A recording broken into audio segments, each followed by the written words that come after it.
ಕುಸಿಯೋ ಹಂತದ ಕಟ್ಟಡಗಳು ಅಪಾಯದ ಕೆಳಗಡೆ ಮಕ್ಕಳಿಗೆ ಪಾಠ. ಶಾಲೆಗಳಲ್ಲಿ ಮೂಲ ಸೌಕರ್ಯಗಳಿಲ್ಲ. ಸರ್ಕಾರಿ ಶಾಲೆಗಳಿಗೆ ಬೇಕಿದೆ ಗ್ಯಾರಂಟಿ. ಬಡವರ ಮಕ್ಕಳ ಬಗ್ಗೆ ಯಾಕಿಷ್ಟು ತಾತ್ಸಾರ? ಶಾಲೆಗಳು ಬೀಳ್ತಾ ಇದ್ರು ಸಚಿವರು ಸೈಲೆಂಟ್. ಮಕ್ಕಳು ಜೀವಕ್ಕಿಲ್ವಾ guarantee? News 18 ground report.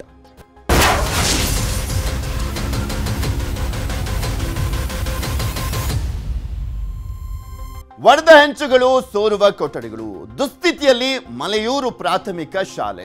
Chamarajanagar ಜಿಲ್ಲೆ ಗುಂಡ್ಲುಪೇಟೆ ಕ್ಷೇತ್ರದ ಶಾಲೆ. ಒಡೆದ ಹಂಚುಗಳು, ಸೋರುವ ಕೊಠಡಿಗಳಿರುವಂಥದ್ದು. ಆಗ್ಲೋ ಈಗ್ಲೋ ಅನ್ನುವಂಥ ಪರಿಸ್ಥಿತಿಯಲ್ಲಿ ಆ ಶಾಲೆ ಇದೆ. ದುಸ್ಥಿತಿಯಲ್ಲಿ ಮಲೆಯೂರು ಪ್ರಾಥಮಿಕ ಶಾಲೆ. ಚಾಮರಾಜನಗರ ಜಿಲ್ಲೆ ಗುಂಡ್ಲುಪೇಟೆ ಕ್ಷೇತ್ರದ ಶಾಲೆ ಇದು. ಹೆಂಚುಗಳು ಯಾವ ಕ್ಷಣದಲ್ಲಾದರೂ ಕೂಡ ಬೀಳ್ಬೋದು. ಒಡ್ಕೊಂಡು ಹೋಗಿದಾವ. ಭಯ ಆತಂಕದಲ್ಲೇ ಪಾಠವನ್ನ ಕೇಳುವಂತ ಪರಿಸ್ಥಿತಿ ಇದೆ ಆ ಶಾಲೆಯ ಮಕ್ಕಳಿಗೆ ಮತ್ತು ಟೀಚರ್ಸ್ಗಳಿಗೂ ಕೂಡ ಅಷ್ಟೇ. ಮಳೆಗಾಲದಲ್ಲಿ ಮಕ್ಕಳ ಕಷ್ಟ ದೇವರಿಗೆ ಪ್ರೀತಿ ಅನ್ನುವಂಥ ಪರಿಸ್ಥಿತಿ.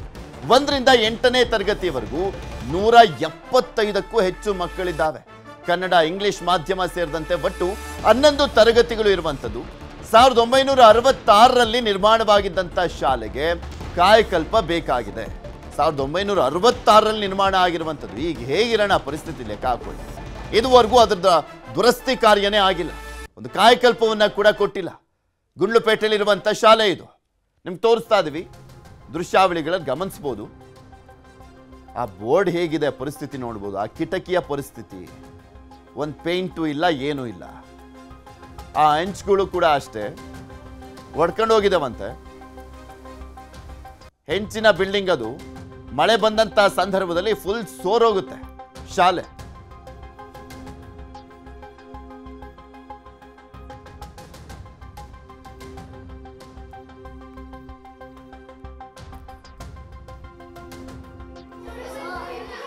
ಸರ್, ಈಗ ಎರಡು ತರಗತಿಗಳನ್ನ ಒಂದೇ ಕೊಠಡಿ ಕೂರಿಸ್ಕೊಂಡಿದ್ದೀವಿ. ಈಗ ಕನ್ನಡ, ಇಂಗ್ಲೀಷ್ ಮೀಡಿಯಂ ಎರಡನ್ನೂ ಒಟ್ಟಿಗೆ ಕೂರಿಸ್ಕೊಂಡಿದ್ದೀವಿ ಸರ್ ನಾವು. ಎರಡು ಈಗ ಉದಾಹರಣೆಗೆ ನೋಡಿ, ನಮ್ಮ ತರಗತಿನ ಇದೇ ತರಗತಿ, ಇಲ್ಲಿ 1ನೇ ತರಗತಿನೂ ಇದೆ, 2ನೇ ತರಗತಿ ಇದೆ. ಒಬ್ಬರೇ ಟೀಚರು ಏಕಕಾಲದಲ್ಲಿ 2ನೇ ತರಗತಿನ ನಾವು ಬ್ಯಾಲೆನ್ಸ್ ಮಾಡಬೇಕಾಗುತ್ತೆ ಸರ್. ಈಗ ಸದ್ಯಕ್ಕೆ ಇದು ಇಂಗ್ಲೀಷ್ ಮೀಡಿಯಂ ಹೋಗ್ತಾ ಇದೆ. ಆದರೆ ಬೇರೆ ತರಗತಿ ಹೇಳಿದ್ರೆ ನಿಮಗೆ 3, 4, 5 ಆಲ್ರೆಡಿ ಅವೆಲ್ಲ ಈಗಾಗಲೇ ಡಬಲ್ ಕ್ಲಾಸು. ಕನ್ನಡ ಮೀಡಿಯಂ 3ನೇ ಕ್ಲಾಸು, ಇಂಗ್ಲೀಷ್ ಮೀಡಿಯಂ 3ನೇ.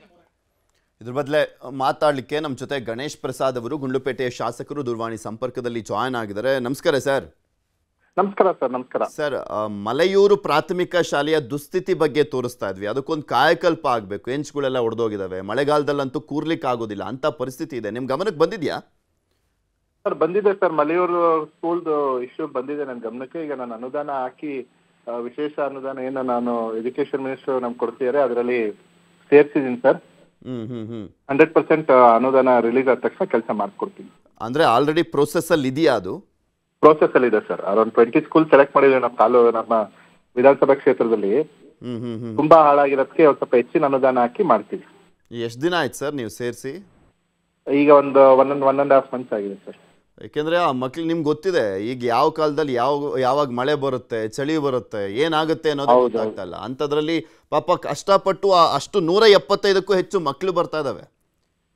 ಪೋಷಕರು ಕಳಿಸ್ತಾ ಇರುವಂತದ್ದೇ ಎಷ್ಟೋ ಧೈರ್ಯ ಮಾಡಿ ಕಳಿಸ್ದಂಗೆ ಆಗ್ತಾ ಇದೆ ಆ ಶಾಲೆಗೆ.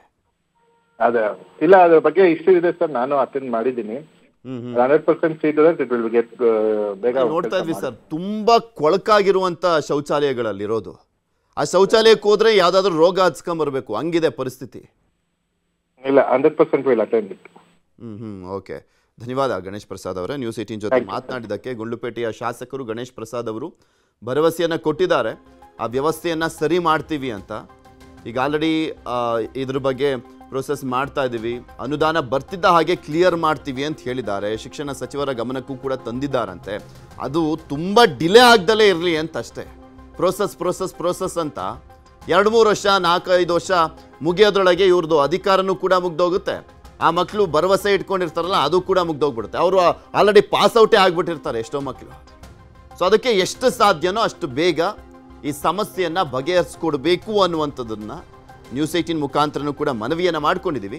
ನೋಡೋಣ ಅದೆಷ್ಟು ಬೇಗ ಸ್ಪಂದಿಸುವಂಥ ಕೆಲಸವನ್ನ ಮಾಡ್ತಾರೆ ಅಂತ. ಹಿಂದೆ ಅವ್ರ ತಂದೆನೇ ಅಲ್ಲಿ ಸಾಕಷ್ಟು ಬಾರಿ ಶಾಸಕರಾಗಿ, ಸಚಿವರಾಗಿ ಎಲ್ಲ ಸೇವೆಯನ್ನು ಸಲ್ಲಿಸಿದಂಥವ್ರು ಮಹದೇವ್ ಪ್ರಸಾದ್ ಅವರು. ಅವ್ರ ತಾಯಿನೂ ಕೂಡ ಗಾಯತ್ರಿ ಅವರು ಕೂಡ ಅವರು ಶಾಸಕರಾಗಿದ್ದಂಥವ್ರು. ಈಗ ಅವರ ಮಗ ಶಾಸಕರಾಗಿದ್ದಾರೆ. ನಿರಂತರವಾಗಿ ಅಲ್ಲಿನ ಜನನು ಕೂಡ ನಂಬಿಕೆ ಇಟ್ಕೊಂಡು ಇವ್ರನ್ನ ಗೆಲ್ಸ್ಕೊಂಡು ಬರ್ತಾ ಇದ್ದಾರೆ. ಆ ನಂಬಿಕೆ ಉಳಿಲಿ ಪಾಪ ಮಕ್ಕಳಿಗೂ ಕೂಡ. ಏನೋ ನಮ್ಮ ಶಾಸಕರು ಮಾಡಿಕೊಟ್ರಪ್ಪ ಅನ್ನುವಂಥದ್ರ ಬಗ್ಗೆ ನಿಟ್ಟುಸಿರು ಬಿಡುವಂತಾಗಲಿ ಆ ಪೋಷಕರುಗಳು ಕೂಡ. ಯಾಕೆಂದರೆ ಧೈರ್ಯ ಮಾಡಿ ಕಳಿಸ್ತಾ ಇದ್ದಾರೆ ಗೌರ್ಮೆಂಟ್ ಶಾಲೆಗೆ. ಇಂಥ ದುಸ್ಥಿತಿ ಇದ್ದರೂ ಕೂಡ ಮಕ್ಕಳನ್ನು ಸೇರಿಸ್ತಾ ಇದ್ದಾರೆ. ಪಾಪ ಅನಿವಾರ್ಯತೆ ಇದೆ, ಅಷ್ಟು ದೊಡ್ಡ ಅನಿವಾರ್ಯತೆ ಇರುವಂಥ ಕಾರಣಕ್ಕೋಸ್ಕರ ಆ ಶಾಲೆಗೆ ಕಳಿಸ್ಲಾಗ್ತಾ ಇರುವಂಥದ್ದು. ಇಲ್ಲ ಅಂದಿದ್ರೆ ಅಲ್ಲಿ ಯಾವುದಾದ್ರೂ ಪ್ರೈವೇಟ್ ಸ್ಕೂಲ್ ಇದ್ದಿದ್ರೆ ಸೇರಿಸ್ಬಿಟ್ಟಿರೋರು. ಆದರೆ ಏನು ಮಾಡೋದು, ಅನಿವಾರ್ಯತೆ ಇರುವಂಥ ಕಾರಣಕ್ಕೋಸ್ಕರ ಮಕ್ಕಳನ್ನು ಸೇರಿಸ್ತಾ ಇದ್ದಾರೆ. ಆದರೆ ಆ ವ್ಯವಸ್ಥೆಯನ್ನು ಚೇಂಜ್ ಮಾಡಿಕೊಡಿ ಅಂತ ಕೇಳ್ತಾ ಇದ್ದಾರೆ. ಒಂದು ಸ್ವಲ್ಪ ಕಾಯಕಲ್ಪವನ್ನು ಕಲ್ಪಿಸ್ಕೊಡಿ ಅಂತ.